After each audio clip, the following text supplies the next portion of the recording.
Hai Sobat Pencinta Catur, welcome back to Roll Chess. Terima kasih karena kalian sudah klik video ini. Dan mari kita bahas partai final Charity Cup Meltwater Champion Chess Tour 2022 antara Magnus Carlsen berhadapan dengan Duda Jan Christoph. Sebelum itu, saya ingin terangkan tentang format dalam babak final ini ya. Babak final direncanakan akan bermain 2 hari. Nah, setiap harinya mereka akan bermain dengan 4 game, so total akan bermain dengan 8 game 2 hari. Nah, apabila sudah terjadi hasil mutlak dari 4 game, misalkan 3 game, 3-0 atau 2,5-5, maka tidak perlu diadakan game keempat. Nah, di babak semifinal kemarin, Magnus menyingkirkan the world number 3 from China, Ding Liren, sementara Duda Jan Christoph menyingkirkan pemain yang sebenarnya cukup on fire dan ngeri banget. Li Kuang-lim disingkirkan oleh Duda Jan Christoph. Duda sendiri, pecatur nomor 1 Polandia dan juara catur cepat Eropa tahun 2022. Dan juga Duda pemenang dari FIDE World Cup tahun 2021 di Sochi, Rusia. Nah, langsung saja kita bahas. Ini game ketiga, Magnus pegang buah putih, Duda pegang buah hitam. Dimana di game pertama mereka draw, game kedua dimenangkan oleh Magnus. So, kalau Magnus menang, dia akan mengunci kemenangan di hari pertama, yang akan mengantarkan selangkah lagi menjadi juara Charity Cup Meltwater Champion Chess Tour. Ya, Magnus membuka dengan C4. Pembukaan Inggris dipilih jadi andalan Magnus di partai ketiga ini. Kuda F6, putih kuda C3, hitam E5. Sesuai dengan teori, Magnus kuda F3, kuda C6, dan G3. Nah, King English Variation yang dipilih atau variasi 4 kuda. Di sini yang dipilih dalam pembukaan Inggris. Gajah B4, kemudian Magnus kuda D5. Nah, setup lainnya, jika kalian tidak ingin bermain dengan kuda D5, maka kita bisa memilih variasi A3 atau gajah G2. Kemudian apabila dimakan, akan makan dengan pion B. Kemudian benteng B1 akan membuka tekanan pada pion B7 dan akan mendobrak dengan D4. Atau bisa bermain dengan slow dengan variasi D3. Kemudian E4. Nah, tetapi yang dipilih oleh Magnus di sini adalah agresif dengan kuda D5, kemudian Duda gajah C5, gajah G2, rokade, kemudian rokade, dan D6. Ya, E3 dan mengembangkan gajah terang gajah G4, kemudian langsung taktis H3 Magnus, ancam gajah H5 dan G4. Nah, langkah G4 ini boleh dilakukan kalau sobat pencinta catur sudah memiliki gajah di petak G2 ya. Tapi kalau gajahnya nggak keluar dengan petak G2, harus hati-hati nih, karena akan rapuh ya pertahanan rajanya. Kemudian gajah G6, Magnus dorong D4, gajah B6. Ya, dan di sini Magnus langsung makan gajah gelap milik hitam. Pilihan lain yang menarik adalah A4 untuk menekan. Nah, tapi Magnus makan juga nggak masalah sebenarnya, tapi dianggap kurang akurat. Dan di sini jadi slightly better for black gitu, unggul tipis untuk hitam. Kemudian pion A makan kuda dan kuda H4. Ya, Magnus kembali lagi bishop hunting nih, mencari gajah milik hitam nih. Kemudian hitam gajah E4 dan di sini F3. Nah, kemudian ada langkah menarik dari Duda, dia jalan kuda D7. Ya, diberikan gajah di petak E4, tapi sebenarnya ada ancaman menteri kepada kuda di petak H4. Ya, kemudian pion F makan gajah dan menteri makan kuda dan gajah D2. Wow, pion digratisin ya di petak D4. Nah, kira-kira apa yang akan terjadi nih? Karena berikutnya Duda memilih menteri H6. Ya, kalau misalkan dimakan, kemudian makan dan kuda makan, ada jalan gajah E1 dan kudanya akan jatuh dan terkena di situ, teman-teman. Jadi tidak boleh dilakukan ya. Yang pasti kelas Grandmaster kelas dunia tidak hanya memberikan cuma-cuma, tapi ada trik di situ pastinya. Ya, gajah D2 menteri H6, kemudian A4 dan benteng E8 dan dorong D5. Ancam kuda, kuda E7, putih menteri F3, ancam pion F7 dan benteng F8. Kemudian B3, Magnus memainkan positional move, kuda C5 ancam pion, benteng B1 jaga, kuda G6 dan menteri G3. Nah, ini pasang gajah dalam permainan yang terlihat tertutup ya, teman-teman. Ini kurang bagus sebenarnya. Tapi kita akan lihat bagaimana Magnus mengconvert posisi yang sedemikian rupa sebenarnya kurang bagus untuk sepasang gajahnya melawan sepasang kuda. Kita akan lihat nih dan kita akan pelajari. 3-3 kuda H4 dengan tujuan ancam gajah, kemudian gajah H1 dan G5. Nah, Duda benar-benar men-set up sebuah permainan tertutup untuk dia mendobrak dengan kuda-kudanya ini. Gajah E1, kuda D3, gajah C3, kemudian kuda kembali lagi C5, kemudian Magnus menteri H2, dan Raja G7, Magnus gajah E1, dan F6, kemudian Magnus memindahkan menteri C2. Dia sadar bahwa di sayap raja ini sudah tidak terjadi progres, teman-teman. Jadi dia coba melakukan dobrakan dari sayap menterinya ini nih, teman-teman.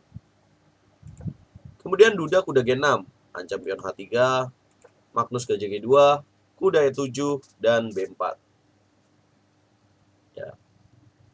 Memberikan pion gratis di petak 4, tapi lihatlah evolution bar-nya malah bagus buat putih. Nah, kira-kira Sobat RL Chess, karena dalam partainya di sini Duda menolak makan A4 dengan kuda D7. Apa yang akan terjadi, guys? Kalau misalkan hitam ambil pion A4. Coba pause videonya dan figure it out. Jadi coba pikirin.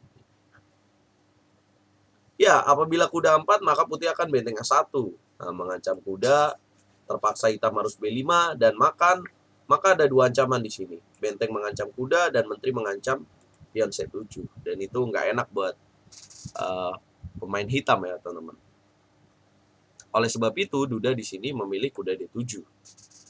Ya, kemudian Magnus dobrak A5 dan pion B makan A5 yang dianggap sebagai langkah yang menguntungkan untuk Magnus. Seharusnya jalan apa sih Duda di sini? Ya, seharusnya Duda tidak mendobrak bangunan sayap menterinya ini, tetapi dia memindahkan menteri ke petak G6. Ya, pion B makan A5, Magnus dorong C5, teman-teman. Inilah kelebihan Magnus ya. Jadi dia nggak makan, kalau makan, maka hitam makan kuda C5. Ini strong naik banget ya. Atau langkah lainnya, kita makan B6. Mendobrak. Nah, setelah Magnus mendorong C5, Duda menjalankan menteri G6, kemudian Magnus pion C makan D6 dan dianggap sebagai mistake move ya, atau langkah yang salah. Harusnya kira-kira apa sih yang lebih tepat, teman-teman, untuk menambah keunggulan Magnus? Ya, tepat sekali. Magnus harusnya dorong C6.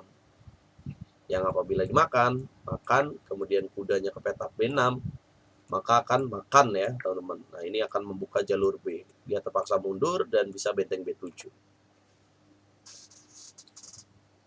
Ya. Tapi Magnus milih pion C makan D6, kemudian kuda D5 dimainkan oleh Duda Yankitov. Jadi langkah menteri G6 ini tidak hanya menggeser menterinya, tetapi juga mengintip, teman-teman. Kuda D5, kemudian Magnus makan C7. Masih unggul, dan ya masih unggul, kemudian A4 dimainkan oleh Duda. Magnus benteng D1. Ya. Dan mengapa di sini Duda tidak ambil pion E3, teman-teman? Karena Magnus akan menteri D2. Ada dua ancaman kuda. Yang kalau misalkan dimakan, Magnus akan menteri D7. Kalau misalkan benteng F7 akan promosi pionnya. Nah,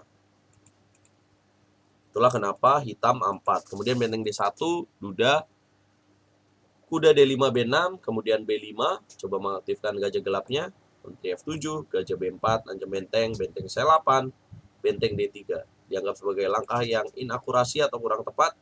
Langkah lainnya adalah benteng F2. Ya, benteng D3, kemudian A3.